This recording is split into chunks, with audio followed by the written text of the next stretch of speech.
तो प्यारे बच्चों, कैसे हो आप सभी। उम्मीद कर रहा हूँ आप लोग बहुत अच्छे होंगे सर। और जैसे कि आप लोग जानते हैं, आपके लिए इकोनॉमिक्स का लेक्चर नंबर 1 हम ऑलरेडी अपलोड कर चुके हैं, तो जाके देखिए।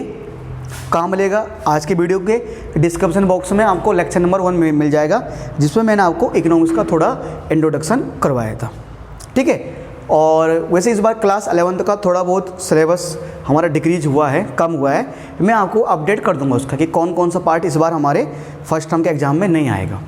ठीक है प्यारे बच्चों, आपको मैं कह रहा हूँ कि आपको बस क्या करना है, हमारी कंटिन्यूस ये वीडियो देखती रहनी है। बस जो भी मैं आपके लिए वीडियो अपलोड कर रहा हूँ वो आपको कंटिन्यूस वीडियो आपको देखती रहनी है, उनको टॉपिक को समझना है। और नोट्स आपको बनाने की आवश्यकता नहीं है, मैं आपको खुद हैंड रिटन नोट प्रोवाइड करूँगा, जो कि हमने क्लास 11th का ग्रुप बनाया हुआ है, व्हाट्सएप ग्रुप। मैं उसमें क्या कर दूँगा, वहाँ पर सर प्रॉपर आपको नोट्स भेज दूँगा, है ना। फिर आप उनको लिखते रहिए, मतलब प्रॉपर जो मैं आपको लिखा रहा हूँ इन्हीं चीज़ों का डीपली आपको मैं नोट्स खुद प्रोवाइड करूँगा। ठीक है।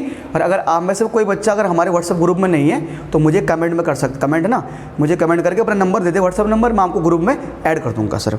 ठीक है। लास्ट क्लास में सर हमने क्या पढ़ा था, अगर देखा जाए तो सर हमने बेसिकली हमने पढ़ा था कि इकोनॉमिक्स क्या है, इकोनॉमिक्स की डेफिनेशन हमने कहा था। तो जैसे कि अगर मैं लास्ट क्लास के उस पर आऊँ, थोड़ा सा आपको मैं रिवाइज कराऊँ, तो मैंने कहा था बट इकोनॉमिक्स क्या होता है। इकोनॉमिक्स मतलब अर्थशास्त्र, कि economics is a science of wealth, है ना। इकोनॉमिक्स धन का विज्ञान है। ठीक है, पहली बात है ना। Economics is a science of wealth, economics धन का विज्ञान है, पहली बात। दूसरी बात हमने कहा था सर, जो इकोनॉमिक्स है वो अपना में इकोनॉमिक्स वर्ड कहाँ से आया सर, ग्रीक भाषा से आया था। कहाँ से आया था? ग्रीक भाषा से। ग्रीक भाषा में इसका मतलब क्या होता था? मैनेजमेंट, है ना, हाउस होल्ड मैनेजमेंट, यानी हिंदी में घर का प्रबंध होता है इसका मतलब। ठीक है सर, ये मतलब इसका हो गया। अब बचा क्या है फिर? ठीक है, ये बचाता कि जो इकोनॉमिक्स है, जो मॉडर्न इकोनॉमिक्स है, जो आजकल हम इकोनॉमिक्स पढ़ रहे हैं, उसकी स्थापना किसने की, यानी उसके फाउंडर कौन थे? उसके फाउंडर सर कौन थे? एडम स्मिथ, यानी कि फादर ऑफ मॉडर्न इकोनॉमिक्स। जो आधुनिक अर्थशास्त्र है उसके जनक किसको माना जाता है? एडम स्मिथ को माना जाता है। ठीक है। हमने आपको ये भी पढ़ाया था कि 1776 में ये एडम स्मिथ साहब एक किताब लिख देते हैं अपनी, है ना, अपनी पूरी किताब ही छाप देते हैं, लो भैया ये किताब इसके बारे में आप पढ़ लो। ठीक है। बेसिकली हमने इतना थोड़ा बहुत इसमें के बारे में डिस्कस किया था, वो बेसिक था इकोनॉमिक्स का। ठीक है प्यारे बच्चों, अब थोड़ा थोड़ा प्लेटफॉर्म पे आते हैं इकोनॉमिक्स का। ठीक है जी, 1 बाय 1 आते हैं। बेटा बात करें, अगर हम चीज़ों को समझने की कोशिश करें कि इकोनॉमिक्स की हम स्टडी क्यों करते हैं, हम अर्थशास्त्र का अध्ययन क्यों करते हैं, यानी ऐसे क्या चीज़ें हैं, ऐसे क्या मजबूरी पड़ गई कि जिसके कारण इकोनॉमिक्स सब्जेक्ट को लॉन्च करना पड़ा, हमें इकोनॉमिक्स सब्जेक्ट पढ़ना पड़ा सर। पर इकोनॉमिक्स की आवश्यकता क्यों पड़ी? कहीं ना कहीं अगर देखा जाए तो हम इकोनॉमिक्स की स्टडी क्यों करते हैं? तो बेटे इसके बहुत सारे आंसर हो सकते हैं। आप किताबें ढूंढोगे, आप नेट में सर्च करोगे कि why we need study of economics, तो बेसिकली इसके पीछे एक छोटा सा रीज़न ये हो सकता है। अगर एक पॉइंट में आपको देना आंसर, तो बेटे इसको बोल सकते हैं स्कैरसिटी, है ना। इसको बोल सकते हैं बेटा स्कैरसिटी। स्कैरसिटी को बोलते हैं दुर्लभता, हिंदी में क्या बोलते हैं? दुर्लभता, है ना, दुर्लभता, है ना। थोड़ा सा हिंदी लिखना भी नहीं आता यार, दुर्लभता। इसका रीजन है स्कैरसिटी। देखो बेटा, इकोनॉमिक्स की स्टडी करने का रीजन स्कैरसिटी है। बेटा स्कैरसिटी का मतलब होता है किसी चीज़ की कमी। आप तो ये बोलेगे सर कि स्कैरसिटी का मतलब होता है किसी भी चीज़ की कमी होना। अच्छा सर, किसी चीज़ की कमी मतलब बेटा स्कैरसिटी है क्या? बेटा एक्चुअली पहले समझना पड़ेगा कमी, और कौन सी कमी, कैसी वाली कमी सर, ये समझना पड़ेगा ना। कमी भी कैसी वाली सर, कमी कैसी वाली? स्कैरसिटी कमी मतलब ऐसी वाली कमी जब हम बोल सकते हैं कि ये ऐसी सिचुएशन होती है, मगर इसके थोड़ी सी मैं स्कैरसिटी की थोड़ी सी डेफिनेशन लिखूं तो ये होती है, हम ऐसे बोल सकते हैं इसको कि इट इज अ सिचुएशन। देखो ये सारे आपके नोट्स मिल जाएंगे आपको प्रोवाइड, है ना, वो तो मैं लिख रहा हूँ, समझा रहा हूँ, बाकी प्रॉपर नोट्स आपको मिल जाएंगे। It is a situation when demand of A goods या थिंग्स या सर्विस बोल सकते हैं इसको ना, service is more than it's supply. बेटा प्रॉपर दिख रहा है वहाँ से? हिंदी में क्या मतलब बनता है इसका? हिंदी ये कहता है, ये कहता है सर कि स्कैर्सिटी का मतलब होता है, दुर्लभता का मतलब होता है, दुर्लभता एक ऐसी स्थिति होती है जब किसी वस्तु की, जब किसी सेवा की मांग उसकी पूर्ति से अधिक हो। मतलब सर एक मैं आपको एग्जांपल समझाता हूँ कि स्कैर्सिटी का मतलब क्या है।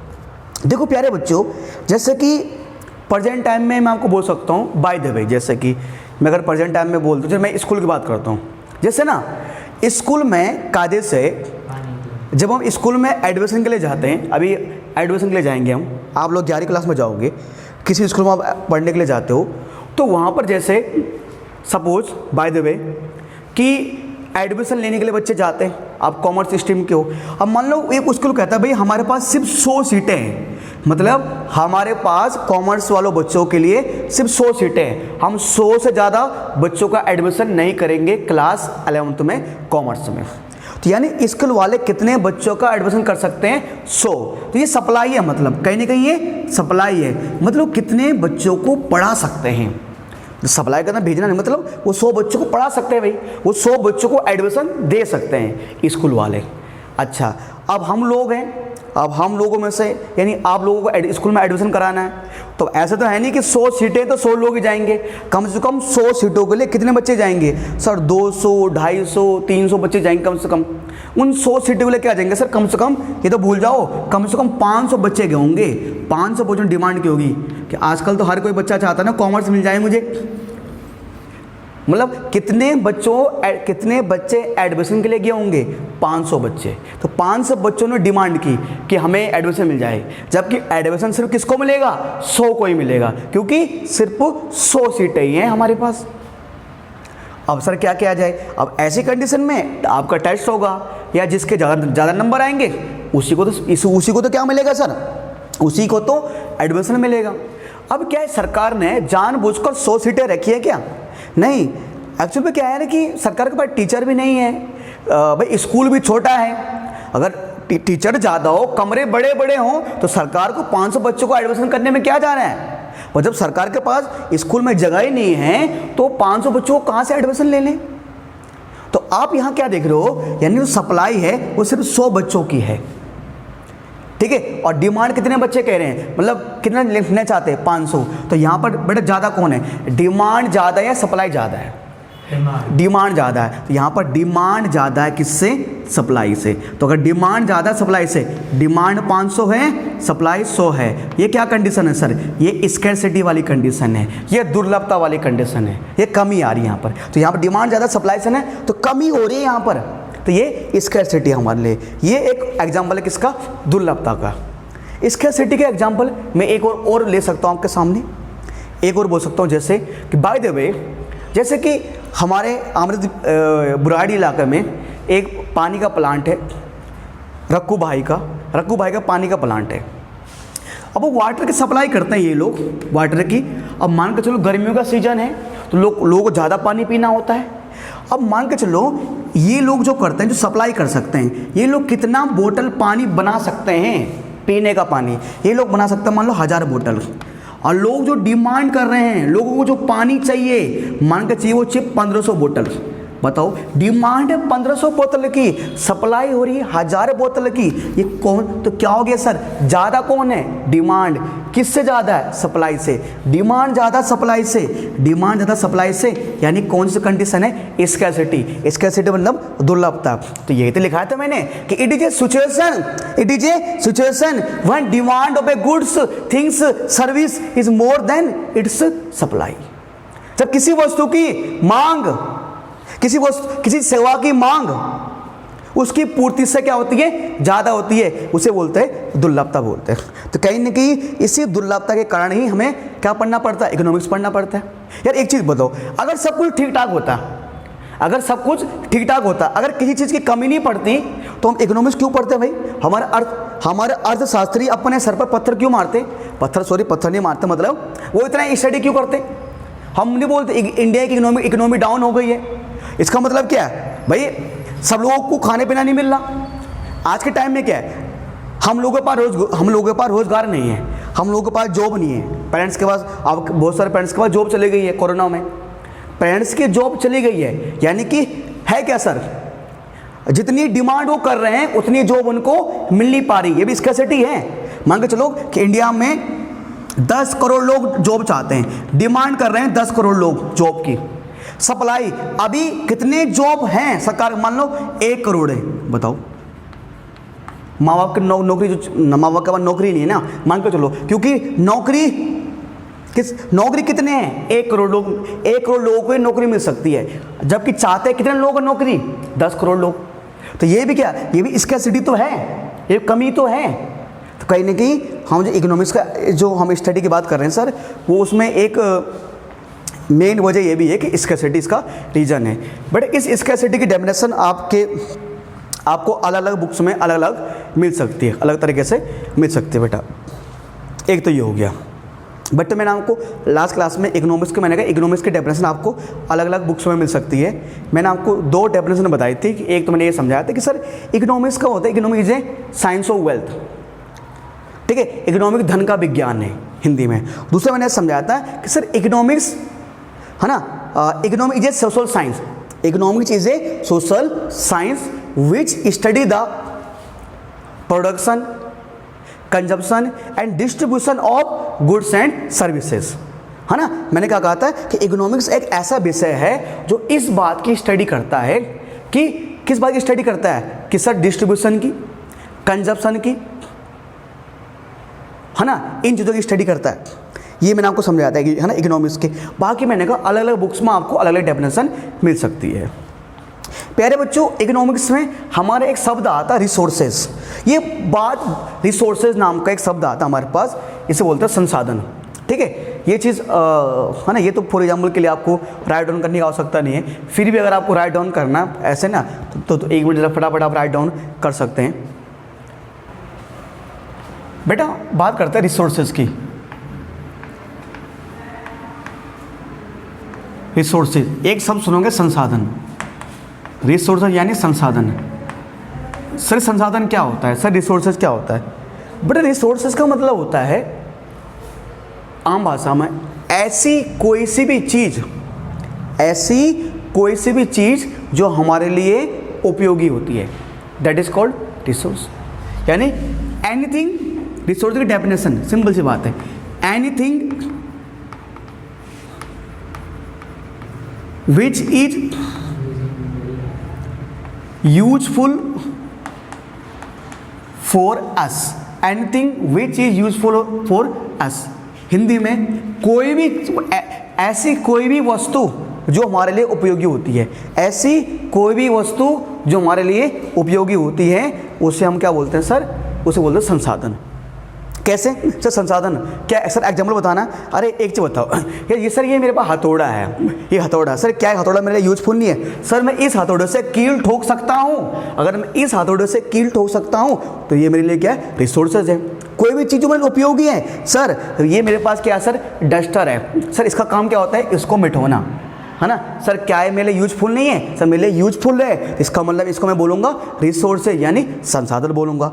और क्या सर? और क्या बात करें सर? मैंने कहा मास्क है सर, ये क्या मास्क सर मेरे रिसोर्सेज हैं? हाँ सर, ये मास्क सर मुझे क्या बचा रहा है? मुझे ये इन्फेक्शन से बचाएगा, ये मास्क मुझे कोरोना से बचाएगा, तो ये मेरे लिए यूजफुल है। तो अगर यूजफुल है तो इसे बोलेंगे रिसोर्सेज। सर ये क्या है सर? स्टिक है, ये क्या काम आएगा सर? मान के चलो अगर मुझे बच्चों को ऐसे पीटना है तो काम आएगा, तो रिसोर्सेज है। सर मान लो चलो अगर मुझे खुजली, यहाँ पर खुजली लगी पीछे इधर, है ना, हाथ नहीं पहुँच पा रहा, तो खुजली करने का काम आ रहा है ना, तो सर क्या है? रिसोर्सेज है। पंखा रिसोर्सेज है। कुछ भी मतलब आपको कैसी कोई भी वस्तु आपके चारों ओर, कोई भी गुड्स जो आपके काम आ रही है, उसे क्या बोलेंगे सर? उसे बोलेंगे उससे बोलेंगे रिसोर्सेज यानी संसाधन, ठीक है सर, समझ गए ना। कोई भी चीज़, ऐसी कोई भी चीज़ जो आपके लिए उपयोगी होती है, जो आपके लिए यूजफुल होती है, उसे बोलते हैं हम रिसोर्सेज।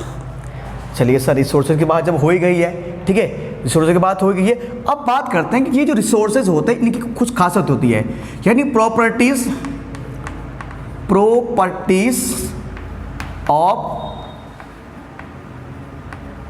रिसोर्सेज, यानी कि संसाधनों की कुछ विशेषता होती है।